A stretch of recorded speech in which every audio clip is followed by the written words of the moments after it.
कंचन सेवा संस्थान की शाश्वत सेवा करे सदा, तन मन दोनों स्वस्थ रहता जन्म सफल हो। आप सभी महानुभावों को बड़े हर्ष के साथ सूचित किया जाता है कि कंचन सेवा संस्थान के द्वारा भटेवर मेनार के मध्य एयरपोर्ट रोड पर विशाल 84 फीट की हनुमान जी की प्रतिमा का निर्माण किया जा रहा है, जिसमें 11 मुखी श्री हनुमान जी का भव्य मंदिर तथा हनुमान जी के 108 सूक्ष्म हनुमान के दर्शनों का सौभाग्य मिलेगा। इसी के साथ अन्य सेवा प्रकल्प भी चलाए जाएंगे। 84 फीट की मूर्ति का उद्देश्य है कि मनुष्य 84 लाख योनियों के भटकाव से मुक्त हो। इसके दर्शन से मनुष्य 84 लाख योनियों से मुक्त होकर परम प्रभु के चरणों में स्थान पा सके और मनुष्य ईश्वर की भक्ति के प्रति संकल्पित हो, क्योंकि सबसे बड़े ईश्वर भक्त तो स्वयं श्री हनुमान जी हैं। कलयुग में इन्हें विशेष स्थान प्राप्त है। कलयुग में श्री हनुमान जी की पूजा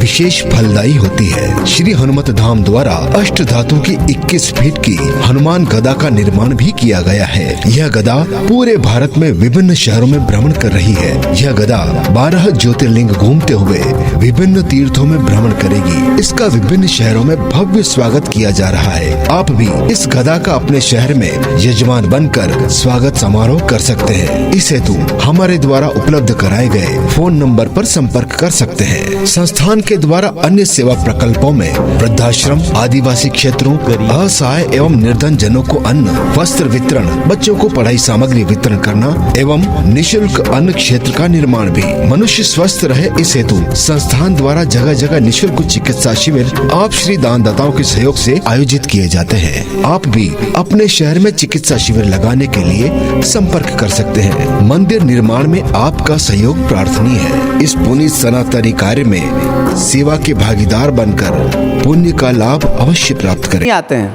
मुद्दे पे नहीं आएंगे तो इलाज नहीं होगा। ऐसे ही हमारे जैसे एक एक चीज़ की हम लोग बात करें, जैसे पैखाना की बात की। पैखाना समझते हैं? लेटरिन को कहते हैं पैखाना। अब पैखाने को भी हमको तो पता ही नहीं है कि जाते हैं तो पेट साफ होता है कि नहीं होता। बहुत से लोग कहते हैं हमारे कब्ज रहती है ऐसे जिनको कब्ज रहती है, हाथ खड़ा करो कि कौन को कब्ज रहती है? केवल 2 लोगों को। अब वो जो कब्ज की डेफिनेशन क्या है? लेटरिन नहीं आती है, इसको कब्ज नहीं कहते हैं बाबूजी। कब्ज का मतलब होता है जिसमें मल सूख करके कठोर हो जाता है, उसको कब्ज कहते हैं। तो क्या अपने महंगने पड़ जाते हैं क्या? नहीं पड़ते हैं, तो कब्ज नहीं है वो। अब कब्ज की हमको पता नहीं, लेकिन हम दवा कब्ज की खाते हैं। तो कायम चूर्ण, नित्यम चूर्ण, तरुण कुसुमाकर, लवण भास्कर, पता नहीं क्या क्या, डल को लेक्सले को सब खा ली और खाता रहेगा वो डिब्बों के डिब्बे। ऐसे है ना, 1 आध 2 डिब्बे खाएगा, 2 साल 5 साल खाता रहेगा और वही कहेगा हमारे कब्ज रहे। सेंटेंस भी नहीं बदलता और वही डॉक्टर है, वही सुसैन वैद्य, और उस डॉक्टर को भी वही कहेगा हमारा कब्ज रहे, वो भी वही लिखेगा। उसको भी दिमाग लगाने के नहीं कहते कि तुम लगाओ हमारे ये समस्या है, वो क्या हमारा कब्ज रहे, वो डॉक्टर भी यही कहेगा आपके कब्ज रहती है। दोनों ऐसे पागल मिल रहे हैं, जिंदगी भर चला रहे हैं और कब्ज जाता नहीं है, क्यों? माई है। मुद्दे पे दोनों नहीं आते हैं। तो वो भी सुसैन वैद्य मरीज से दूसरी बात करे, वो आने नहीं दे। नहीं सब हमारे तो कब्ज रहे, एक बार में पेट साफ ही नहीं। अरे भाई, इसको हेमोवाइसिस कहते हैं, इसको कब्ज नहीं कहते। मैं गया था बड़ौदा में, डॉक्टर आए थे सारे लेक्चर सुनने के लिए। तो मैंने सभी डॉक्टरों से पूछा, एलोपैथिक डॉक्टर थे सारे। मैं कि कब्ज की डेफिनेशन क्या है? पेट साफ नहीं होना। मैं कि यार डॉक्टर वो आप बात कर रहे हो, नॉन आज टेक्निकल बात करें तो समझ में आए। डॉक्टर ये बोले पेट साफ नहीं होना, इसको कब्ज थोड़ी कहते हैं। मूल परिभाषा क्या है? तो मूल परिभाषा ये जिसमें मल सूख करके कठोर हो जाता है, उसको कब्ज कहते हैं। हमारे सूखता ही नहीं है, तो ये जो सूखने की दवा खा रहे थे जो सारे, तो बेकार है ना। इसलिए डिब्बों के डिब्बे खाने के बाद भी अकल नहीं आती कि अब तक इनसे ठीक क्यों नहीं हुआ, कभी सोचता ही नहीं है। तो हमारा कब्ज की बीमारी है। ऐसे पेट साफ होने के भी 5 पैमाने हैं। 5 पैमाने से हम लोग शरीर को देखते हैं कि पेट साफ होता है कि नहीं होता, लेटरिन खुल के आती है कि नहीं आती, कितनी बार आती है, कैसी आती है, स्मेल के साथ आती है, आवाज़ के साथ आती है, 4 बार आती है, कैसे आती है। ऐसे ही यूरिन का है, पेशाब का। पेशाब की परख, मेरा एक आर्टिकल है पेशाब की परख। 5 तरह से पेशाब को चेक कर सकते हैं। रंग कैसा है। अगर सवेरे यूरिन येलो आ रहा है तो आप बीमार हो। आपको पता है झाग आ रहे हैं यूरिन में तो बीमार हो। कैसा आ रहा है, कब आ रहा है और क्यों आ रहा है।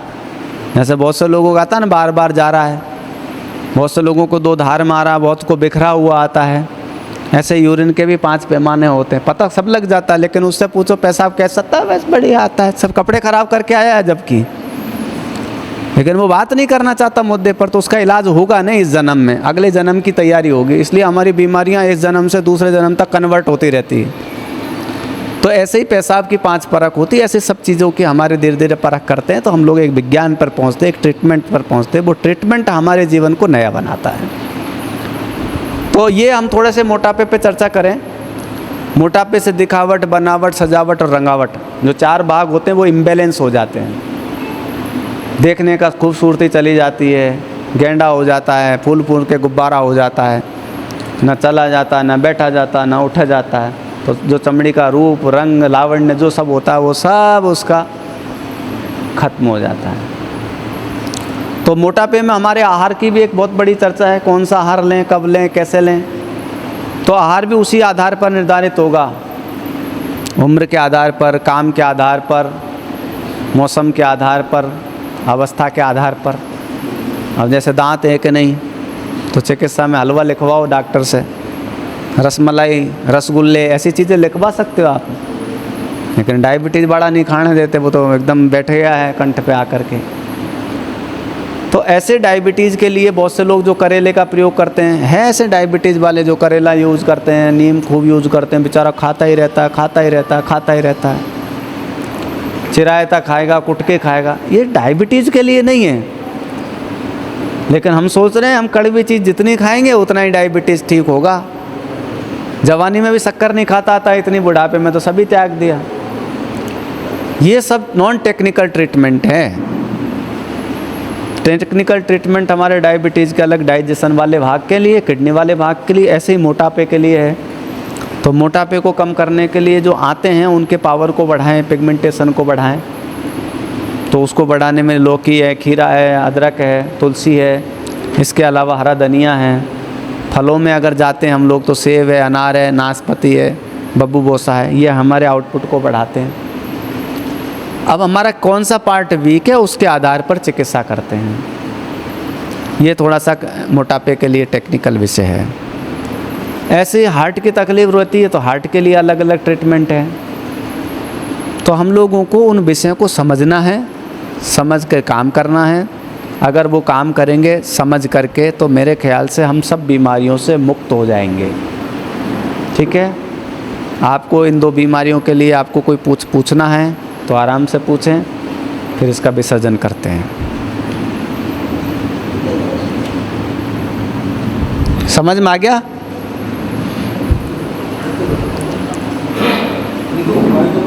हैं?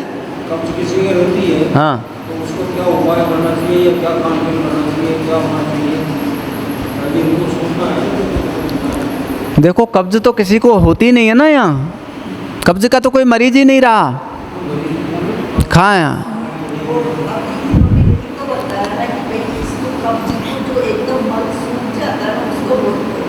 फिर वही बात आ गई। वो बाज़ार में बढ़िया 1 रुपये की डलकोलेक्स गोली आती है अंग्रेजी में, वो कब्ज को दूर करती है। लेकिन कब्जे है ही नहीं ना इनको, तो फिर उस पर चर्चा क्यों करें। हाँ, उसको हेमोवाइसिस कहते हैं। हाँ, तो उसका पूछो आप। फिर वही बात, कब्ज का इलाज पूछोगे। हेमोवाइसिस में क्या होता है, नींबू पानी काम करता है, छाछ काम करती है, सौंठ काम करती है, अदरक काम करती है। ये जो मैंने 5 फल बताए हैं, अनार है, नाशपाती है, सेब है, बब्बू बोसा है, नारियल पानी है, ये 5 फल काम करते हैं। हेमोवाइसिस में सबसे ज़्यादा इम्पोर्टेंट है भोजन के अंतराल को बढ़ाना। क्योंकि जो आपने भोजन लिया है उसका रस बनता है, रक्त बनता है, मांस बनता है, मेद बनता है, अस्थि मज्जा शुक्र में कन्वर्ट होता है। तो हमारे जैसे बॉडी के बहुत से पार्टों में आंतों में बल देने की कैपेसिटी नहीं है। तो जब आंतों में बल देने की कैपेसिटी नहीं है तो वो मल को नहीं फेंकती, जैसे दस्त लग जाते हैं। मेरे एक पुस्तक है, ज़रूर ले जाना आप, 2-3 पुस्तक हैं, ये 250-300 रुपये का सेट है, ये ले जाना। आंतें अगर नाराज़ हो जाती है तो वो मल को रोकने नहीं देती, फेंकती रहती है, उसको कहते हैं दस्त लग जाना। जब आंतें नाराज़ होती है ना, तो किसी आदमी घर में नाराज़ हो जाता है तो क्या करता है, बर्तन भांडे फेंक देता है, या हाथ पैर फेंकेगा पत्नी के ऊपर, बच्चों के ऊपर फेंकेगा, इसी को तो कहते हैं। तो हर पार्ट की नाराज़गी है, दिमाग खराब होता है तो ये करता है। आंतें नाराज़ हो जाती तो वो कहती मल को रखूँ नहीं मैं, तो फेंकती है। तो 10 बार लेटरिन जाएगा, 20 बार जाएगा, 25 बार जाएगा। तो उन आंतों को ठंडा करना पड़ता है। जैसे गुस्सा होता है तो आदमी क्या करते हैं, चाय पिलाते हैं कि गुस्सा बहुत हो रहा है चाय पी ले, क्या करते हैं, ठंडा पानी पिलाते हैं, पानी पिलाते हैं ठंडा। तो आंतों को भी ठंडा पानी पिलाओ। तो हमारे कटे स्नान का टब होता, बर्फ़ डाल करके बिठा देते हैं, एक बार में स्वाहा, 5 मिनट में दस्त को बंद कर देती है। तो मेरे एक आर्टिकल है, दस्त करे पस्त, दस्त लग जाता है पहलवान को भी पस्त कर देता है। आप और हमारी तो क्या बिसात है। तो ऐसे ही जब आंतें मल को नहीं फेंकती है, तो मल को आंतें कब नहीं फेंकती, जब आंतों को दुष्ट बना देते हैं हम लोग, आंतों को कमज़ोर कर देते हैं, तो वो फेंकना ही नहीं चाहती, नाराज़ हो जाती है। वो कहती है यार बहुत बेकार आदमी है, हाथों को कभी प्यार ही नहीं किया, हाथों को पावर ही नहीं दिया, हाथों को स्टेमिना नहीं दी, तो मल को नहीं फेंकती आंतें। वो नहीं फेंकूँ, मल को रोके रखती है, नहीं फेंकती। तो हम फिर उस पर दबाव डालते हैं, गर्म पानी का, नींबू का, कायम चूर्ण का, नित्यम चूर्ण का, और फलाना और ढिकड़ा, कैसे नहीं फेंकेगी, मैं तो फेंकाऊँगा। बच्चा नाराज़ हो जाता तो सब हथियार लगाते ना, पिता भी मार लेता है, माँ भी हाथ आजमा लेती है, बड़ा भाई भी आ जाता है, और छोटी भी आ जाती है कि नहीं ऐसे तो करना ही पड़ेगा। वो निसरला हो जाता है। तो हम लोग आंतों को क्या निसरला बना देते हैं। तो निसरली आंतें काम थोड़ी करेगी, कभी प्यार किया ही नहीं। तो प्यार करने वाली चीज़ें डालें। तो प्यार नाशपति, जो पित्त का नाश करती है, यानी गर्मी का शमन करती है, वो नाशपति है। नाशपाती का यूज़ करो। नाशपाती खाए कौन, दांत तो पहले ही नहीं थे, जवानी में नहीं खाई, तो नहीं खाएंगे तो वो ठीक तो नहीं होंगे। और फिर सुबह सुबह ही गर्म पानी का छोंक लगा दिया, गर्म रोटी तवे से डायरेक्ट आवे और डायरेक्ट अंदर जाए, चाय उतरे और अंदर जाए, तो आते तो नाराज़ होनी है। वो कहे कुछ नहीं, तू मेरे साथ निसरलापना कर रहा है तो मेरे मर्जी आज नहीं फेंकूँ, पहले गर्म पानी का त्रोई। और गर्म पानी पी के करके जो शुभ मुहूर्त होता है ना सुबह भगवान का भजन करने का, वो लेटरिन पैसा में पूरा कर देता है वो आदमी। तो सूरज भगवान क्या है, प्रकाश बांटते हैं, तो सब स्वास्थ्य बांटते हैं, क्योंकि सूर्य देव के पास है स्वास्थ्य। वहाँ लेने ही नहीं जाता वो तो लेटरिन में लग रहा है। 4 गिलास कोई बता गया था, जो 4 गिलास पिया और बार बार जाता है। कोई ने चाय का छौंक बता दिया कि चाय से तो अच्छी लेटरिन आ जाती है, तेरी कैसे नहीं आएगी। तो 3 बार चाय पी लेता है वो लोग, आए को कह कर चाय बना दे मारा। तो वो से धुआं ले करके भी लेटरिन लाते हैं कि धुआं लूँगा, जर्दा खाऊँगा, भाग्य की रेखा मिटेगी मेरी, ऑटोमेटिक लेटरिन आएगी। तो ऐसी स्थिति में हमारी लेटरिन नहीं आएगी, हमारी आंतें नाल नहीं करेगी। तो आंतों को प्यार और दुलार के साथ में ट्रीटमेंट करें। सबसे बढ़िया है जो अंग सुसुप्त हो गए, कमज़ोर हो गए, गर्मी से फैल गए हैं, उनको ठंडा करें। तो मिट्टी की पट्टी, मिट्टी का लेप, लपेट, जो हम लोग लपेट बांधी होगी, आप में से बांधी किसी के पेट पे लपेट, ऐसी लपेट बांध के दिन में घूमें तो पेट का आकार प्रकार ये सब ठीक होगा। पेट की साफ़ होने की कैपेसिटी बढ़ेगी, शरीर में ताकत आएगी, तो रस बनेगा, रक्त बनेगा, शरीर में हो जाएगा, तेज आएगा, ऊर्जा आएगी। ये कहानी है। तो थोड़े से क्या डिफरेंटता के ट्रीटमेंट है, ये दिमाग के ट्रीटमेंट है, इसको समझने से काम करेंगे। फिर हम लोग एक पाउडर देते हैं जो ये 5 पटेलों को बैलेंस कर दे, हमारे डायबिटीज़ को बैलेंस कर दे, क्योंकि फलों की कैपेसिटी भी 6-7 दिन की रहती है। जैसे सब्जी 6-7 दिन तक जिंदा रहती है, ख़राब हो जाती है, तो उनके प्रभाव भी उतने समय तक ही रहेंगे। ऐसा नहीं है अनाज की तरह थोड़ी एक साल भर फल रह जाएगा, होता है क्या। तत्काल फल लेना है तो फल खाओ, लेकिन धीरे धीरे लेना है तो अनाज पर आओ। लेकिन अनाज का पचना भी चाहिए और पकना भी चाहिए, उसकी कैपेसिटी चाहिए। तो ऐसे उम्र के आधार पर, समय के आधार पर, अवस्थाओं के आधार पर ट्रीटमेंट होते हैं। वो ट्रीटमेंट अगर प्रॉपर होंगे तो हम लोग पूरी तरह से ठीक हो पाएंगे। तो समझ गए आप कब्ज़ के कोठे से मुक्ति की बात। और ज़्यादा जानकारी मेरी पुस्तकों में से आप पढ़ लेंगे तो मेरे ख्याल से पूरा आपको ज्ञान मिलेगा। उनको पढ़ना, बहुत अच्छी किताबें हैं। क्या करना है, कैसे होता है, उनके कारण और निवारण, कारण को दूर करो और निवारण को कर लो, तो ये आसानी। हैं? मोटे आदमी को अभी निकल जाने देते तो 4 चक्कर तो नहीं लगते इसमें। देखो, मोटा आदमी को सब चीज़ें खूब खानी चाहिए, पेट भर के खानी चाहिए, भूखा मरने का उसके दिन नहीं है। उसको क्या है, देखो मोटे आदमी को सुबह जैसे छाछ पी ले 2 गिलास, ज़्यादा मोटा है तो 5 पटेलों को बैलेंस करने के एक पाउडर लिख देंगे हम लोग। उस पाउडर को फ्रूट के साथ या जूस के साथ लें, लौकी खीरे का। 5 पटेलों के लिए एक जूस भी बनाते हैं हम लोग, जिसको कॉकटेल जूस कहते हैं, वो आपको बनाना है। लौकी खीरा अदरक हरा धनिया तुलसी के पत्ते डाल करके जूस बनाओ, वो पाउडर खा लो। फिर बढ़िया दोनों टाइम रोटी सब्जी खा लो एक समय, और वो पाउडर ले लो, जूस के साथ ले लो। बस इतना करना है। ज़्यादा घूमने की क्रियाएं प्रतिक्रियाओं में ज़्यादा में काय प्रपंच में मत पड़िए। तो बॉडी का जैसे मेटाबॉलिज्म जो ख़राब है, वही बात कह रहा हूँ कि मोटापा किससे बढ़ रहा है उस पर चर्चा नहीं की। सेक्सुअल से बढ़ रहा है, पीरियड से बढ़ रहा है, खाने से बढ़ रहा है, पीने से बढ़ रहा है, पसीने से बढ़ रहा है। तो जो पार्ट वीक है उसकी चिकित्सा करो। तो 90% लोगों को, जो महिलाएं होती हैं, उनको पीरियड्स की वजह से मोटापा बढ़ता है। पुरुषों को जो 90% मोटापा बढ़ता है वो पेशाब की वजह से या सेक्सुअल की वजह से बढ़ता है। तो इन दोनों को, जिससे बहुत सौ को पेशाब में तकलीफ होती है, पेशाब खुल के नहीं आता, धीरे धीरे आता है, एक धार से नहीं आता, प्रेशर से नहीं आता, तो उसको बैलेंस करें वो, ठीक है ना। तो अलग अलग कारणों के हिसाब से डायग्राम बनते हैं। जनरल डायग्राम तो यही है कि हमारा 5 पटेलों को बैलेंस करने का वो पाउडर ले लें। और जाने के बाद मोटापा ज़्यादा बढ़ा उसका कोई नेचुरल उपाय नहीं है, तो फिर आप डाइट से कर सकते हैं। नहीं, नेचुरल उपाय है ना। जैसे पीरियड कब गया, 50 में गया कि 30 में चला गया, 35 में चला गया। तो 30 वाला तो बहुत खतरनाक, हाँ 50 के बाद ही। हाँ, 50 में जाता है तो बैलेंसिंग डाइट लें। गर्मी की चीज़ें नहीं खाएं, ज़्यादा गर्म जो चीज़ें हैं वो नहीं खाएं। जैसे उसमें पपीता है, पाइनएप्पल है, गरम सब्जी, गरम रोटी, आम है, अनार है, गन्ना का रस है, गुड़ है, ये नहीं खाना चाहिए। और ठंडी चीज़ों में जनरल जो चीज़ कह रहा हूँ, दोनों समय छाछ पी लें, दोनों समय फल खा लें, दोनों समय भोजन कर लें। रात्रि के भोजन में दलिया या खिचड़ी को प्राथमिकता दे दें। बस इतना ही करेंगे तो ठीक हो जाएंगे, ठीक है ना। अब लाइट का मतलब ये है कि सूजी की चीज़ बनाते हैं, 5 बजे तक कल सूजी की चीज़ बनाते हैं, वो लाइट में नहीं आती, वो तो बेकार आती है। लेकिन हम लोग लाइट में ये समझे कि सूजी सबसे बढ़िया हल्की होती है, ठीक है ना, तो वो बेकार है। बहुत से लोग मैगी को और इन चीज़ों को भी लाइट में समझते हैं, ये भी बेकार है। बहुत से लोग केवल अंकुरित को लाइट में समझते हैं, वो भी बेकार है। तो हम चीज़ों को क्या थोड़ा सा समझ के करें तो मेरे ख्याल से ठीक होगा। क्योंकि ये एक पूरा साइंस है, इसलिए इसको 1 दिन में 2 दिन में समझना बहुत मुश्किल है।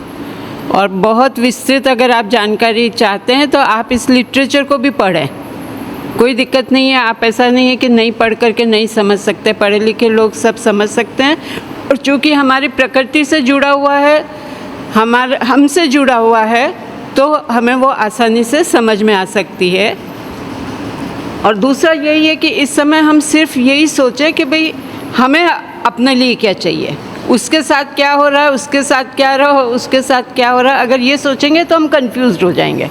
हम हमारी अपनी बीमारियों को एनालिसिस करें, लिस्ट करें कि भाई हमें ये बीमारियां हैं और अब हम इसको कैसे एक साथ जो है ठीक करें, ये हमें अपने आप के लिए सोचना होगा। और मैंने कल भी कहा था कि अब समय देना है आपको अपने शरीर को संभालने के लिए। बच्चे भी संभाल लिए, गृहस्थी भी संभाल ली, अब समय आ गया है कि आप अपने लिए जिए, अपने लिए समझें, अपने लिए जो है जानकारी रख के काम करें। दूसरी बात है कि आपको बहुत तरह के लोग हो जाएंगे, कहेंगे ये खाने से मेरे तो ये ठीक हो गया, ये खाने से मेरे ठीक हो गया। आप उन बातों को नहीं करें, क्योंकि वो ज्ञान भी अधूरा है और हर व्यक्ति का शारीरिक संरचना, उसका व्यवहार, उसका जो है पाचन क्रिया और उसकी क्रियाएं जो है अलग अलग है। इसलिए वो आपको हो सकता है लाभ की जगह नुकसान दे। तो आपको खुद को एनालिसिस करना है, खुद को अपना डॉक्टर बनाना है, ये तभी संभव होगा। और धीरे धीरे एक एक चीज़ का आप एक्सपीरियंस करें। आप करेंगे खुद एक्सपीरियंस तो आपको अनुभव होगा कि आपका शरीर हमेशा बोलता है। अगर आप थोड़ा सा पढ़ने गए और उसको जो है हम क्या लापरवाही कर जाते हैं लेकिन अगर आप शरीर को समझेंगे और उसका पर ध्यान देंगे तो वो आपको पहले इंगित कर देगा कि ये चीज़ नुकसान दे रही है और यह चीज़ हमें फ़ायदा दे रही है। उसको आप समझो, उसको पकड़ो। वैसे तो आहार के लिए, भोजन के लिए और खूब सारी चीज़ें हैं, लेकिन मेरा जो एक मत है वो ये भी है कि हर परिवार की एक परंपरा है। चूँकि वो उस परिवार से संबंधित है तो उसका जेनेरिक और हेरिडिटरी जो फीचर है वो उसके साथ चल रहा है। इसलिए आपके घरों में आपके दादा परदादा जो खाते थे, जो सिस्टम चलता था, अगर उसको आप अपना करके चलेंगे तो वो आपको ज़्यादा लाभकारी देगा। तीसरी बात है कि हम क्या है, महंगा सब्जी आई, पहली बार सब्जी आई बाज़ार में, महंगी है तो भी खाएंगे, एक स्टेटस सिंबल है। आप जिस जगह रह रहे हो वहाँ जो प्रकृति ने आपको उत्पाद दिया है, जो सब्जियाँ दी है, जो अनाज दिया है, यदि आप उसको खाएंगे, उसको लेंगे तो वो आपको ज़्यादा लाभकारी होगा, बजाय कि आप बाहर की चीज़ को कर लें कि भाई चलो वहाँ से ये चीज़ आ गई और अभी पहली बार आई हम खा लें। क्योंकि हाइब्रिड और दूसरी जो वैरायटी है उसको हजम करना बहुत मुश्किल है। गेहूँ, सबसे ज़्यादा बीमारी का कारण गेहूँ है। हमने हमारा अनाज छोड़ दिया। आपके यहाँ अगर बाजरा होता है या ज्वार होता है तो आपने ज्वार खाना छोड़ दिया। गेहूँ हमारे यहाँ का है ही नहीं, गेहूँ कनाडा से आता है और उस देश की चीज़ को हम यहाँ खा रहे हैं, तो कैसे वो हमें हजम होगा, कैसे लाभ देगा? क्योंकि वो जो है हमारे यहाँ के एनवायरनमेंट और हमारे शरीर को वो माफिक नहीं है। गेहूँ प्रचलन में क्यों चला? क्योंकि एक तो उसकी रोटी जो है सफ़ेद बनती है, दूसरी उसकी रोटी पतली बनती है, इसलिए हमने मोटी रोटी को छोड़ दिया और गेहूँ खाना शुरू किया। और जितना भी ये डायबिटीज़ वाला है, स्पेशली पार्ट ग्लूटेन के नाम से उसमें जो होता है, वो डायबिटीज़ जो है गेहूँ का कारण है। यहाँ तक कि बाहर के जो डॉक्टर्स है, फॉरेनर डॉक्टर्स है, वो भी कहते हैं कि जो छोटे बच्चों में भी मोटापा आ रहा है वो तो इसलिए कारण आ रहा है कि वो गेहूँ भी छोड़ करके मैदा खा रहे हैं। तो ये जो है उनके मोटापे का कारण है। सबसे बड़ा कारण उन्होंने कहा कि अगर आप गेहूँ छोड़ दें तो आप जो है ये डायबिटीज़ और इन सब से जो है निजात पाएंगे। तो आपको हमारी जो परंपराएं हैं, कई बार क्या होता है, जैसे आपने एक चीज़ बनाई, बहुत अच्छी बनी, टेस्टी बनी, आपने पता नहीं उसमें 10 चीज़ें मिला दी, हमें भी अच्छी लगी, कोई नई वैरायटी के नाम से हम खूब सारी चीज़ें बना के खा रहे हैं, तो वो भी हमें तकलीफ़ दे रहा है क्योंकि वो हमें सूट कर रहा है, नहीं कर रहा है। मिक्स चीज़ें भी हम खा लेते, फ्रूट कहा है तो बाउल भर करके हमने 4-5 तरह के फ्रूट काट करके खा लिए इकट्ठे। कहने में बहुत अच्छा है, आपको डाइटिशियंस वगैरह सब यही कहेंगे कि आप इस तरह से कंबाइंड फूड खाएं, लेकिन एक फ्रूट दूसरे फ्रूट के साथ मिलकर के आपके शरीर को कहाँ नुकसान पहुंचा रहा है, तो ये भी, इसको भी आपको समझना है। हमारे पुराने लोग जो है एक ही चीज़ खाते थे, दाल खाते थे तो दाल खाते, उसमें दूसरी चीज़ें नहीं मिलाते थे, एक सब्जी खाते तो उसमें दूसरी चीज़ को नहीं मिलाता। तो जब तक आपको ये नहीं पता हो कि इस 5 चीज़ों को मिलाने से क्या फ़ायदा है, क्या नुकसान है, आप मत मिलाइए, ज़्यादा कोशिश मत करिए उसको। कभी कदार खा ली, लेकिन आप रूटीन उसको नहीं करेंगे तो मेरे ख्याल से जो है हम, और बाहर खाने का जो प्रचलन चला है उसे तो अब कम करना पड़ेगा अगर ठीक रहना है। और ये दिन पे दिन प्रचलन बढ़ता जा रहा है। शादी ब्याह में भी जाते हैं तो दिन वहाँ इतनी सारी वैरायटी है कि हम सब थोड़ा थोड़ा टेस्ट करते हैं, ये भी चख लेते हैं, देखिए ये कैसे बना है, ये कैसे बना है। और शाम को आकर के जब पेट हमारा होता है उसमें सब इतना मिक्सचर हो जाता है, वो डस्टबिन बन जाता है, और वो जब तक हजम होता है वो हमें तकलीफ़ पहुंचाता है और आगे भी उसका असर होता है। तो इसको भी हमें थोड़ा सा सिस्टम को कम करना होगा। तो ये सब धीरे धीरे हम अगर उपयोग करेंगे, और फिर आपको बताया है महिलाओं का दायित्व है कि मसाले कैसे यूज़ करें, कब करें, किस बीमारी में क्या करें, कौन सी सब्जी खाएं, तो इसको भी हम अपने जो है रूटीन में थोड़ा सा लाएंगे। और हमारे पुराने लोग करते थे, कहाँ बीमारियां थी, कहाँ डॉक्टर थे उनके पास, कहाँ इलाज थे, वो अपनी परिस्थिति के अनुसार अपने अनुभवों से ही तो वो समय निकालते थे। हमें उसको लौटा करके वापस लाना होगा। ये जो है अगर आप करेंगे मोटे मोटे तौर पे, अपन आटा पीसते हैं, जैसे जो मल्टीग्रेन गेहूँ जो चना ये मिक्स करते हैं, उसमें क्या मिक्स करके नहीं बना सकते कि नहीं, अनाज में कोई दिक्कत नहीं है, अनाज में दिक्कत नहीं, वो तो मैं, हाँ, बेजल की रोटी अनाज में कोई दिक्कत नहीं है, लेकिन सब आपको, क्योंकि आप आजकल क्या उसमें सोयाबीन भी डाल रहे हैं, सोयाबीन बिल्कुल बेकार है। सोयाबीन इंसान के खाने की चीज़ नहीं है, वो जानवरों के खाने के लिए है और हम उसको डाल के खा रहे हैं। सोयाबीन की जगह आप 2 या 3 बनाइए ना। आपके यहाँ जैसे अपने यहाँ चना है, थोड़ा सा गेहूँ है, हाँ, और थोड़ा सा जो है जौ है। अब मौसम के हिसाब से आप उसको अलग अलग कर लीजिए, क्योंकि गर्मी में ये तीनों बहुत अच्छा रहता है। जौ ठंडक भी देता है, चना भी आपको जो है ताकत देता है। सर्दी के लिए आप थोड़ा और कुछ उसमें मिर्च कर लीजिए। हाँ, तो तो आप मिक्स उसको परमानेंट मत करिए, जब आपकी इच्छा हो तब थोड़ा थोड़ा मिक्स करके कर लीजिए। नहीं तो क्या है, हम सब मिक्स करके आटा एक साथ ही पिसवा लेते हैं, तो ये थोड़ा सा आपको देखना होगा। आप क्यों पिसवाते हैं, अलग अलग पिसवा और उसको मुट्ठी मुट्ठी मिला ले जब आपको इच्छा हो तो। तो ये थोड़ा सा जो है मेरे हिसाब से आप करेंगे। बाकी तो आप इसको जितना चाहें पढ़ें, जितनी जानकारी लें और इसको शेयर भी करें जानकारी को, तो दूसरे भी उसके लाभ उठाएंगे। और धीरे धीरे आप 1-2 दिन के इसमें जो है इलाज में और ट्रीटमेंट में, या 2 दिन की इसमें टॉक में जो है ये संभव नहीं है।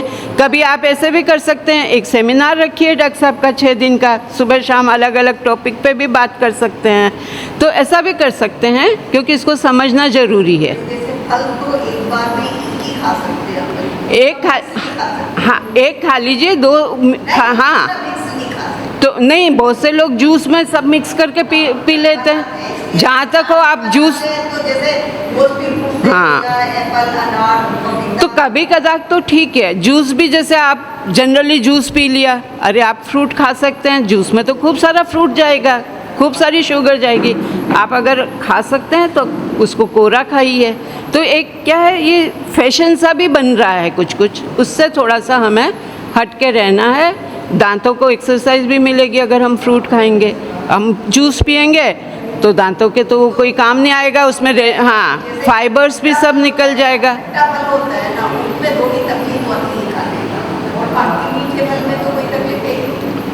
तो ये आप थोड़ा सा इसको देखें, किताबों में लिखा है, आप उसको समझें कि भाई क्या चीज़ मिला सकते हैं, क्या चीज़ नहीं मिला सकते हैं। एकल आहार है, 2 आहार को मिला के खाना है, किसके साथ क्या कॉम्बिनेशन है, ये पूरा आहार इसका पार्ट है। आप उसको थोड़ा सा अगर इंटरेस्टेड हैं तो पढ़ें। और बाकी तो सिंपल ये है कि हम हमारा जो रूटीन पुराने समय से है उसको थोड़ा सा मेंटेन करें। आप सभी महानुभावों को बड़े हर्ष के साथ सूचित किया जाता है कि कंचन सेवा संस्थान के द्वारा भटेवर मेनार के मध्य एयरपोर्ट रोड पर विशाल 84 फीट की हनुमान जी की प्रतिमा का निर्माण किया जा रहा है, जिसमें 11 मुखी श्री हनुमान जी का भव्य मंदिर तथा हनुमान जी के 108 सूक्ष्म हनुमान के दर्शनों का सौभाग्य मिलेगा। इसी के साथ अन्य सेवा प्रकल्प भी चलाए जाएंगे। 84 फीट की मूर्ति का उद्देश्य है कि मनुष्य 84 लाख योनियों के भटकाव से मुक्त हो। इसके दर्शन से मनुष्य 84 लाख योनियों से मुक्त होकर परम प्रभु के चरणों में स्थान पा सके और मनुष्य ईश्वर की भक्ति के प्रति संकल्पित हो, क्योंकि सबसे बड़े ईश्वर भक्त तो स्वयं श्री हनुमान जी हैं। कलयुग में इन्हें विशेष स्थान प्राप्त है। कलयुग में श्री हनुमान जी की पूजा विशेष फलदायी होती है। श्री हनुमत धाम द्वारा अष्ट धातु की 21 फीट की हनुमान गदा का निर्माण भी किया गया है। यह गदा पूरे भारत में विभिन्न शहरों में भ्रमण कर रही है। यह गदा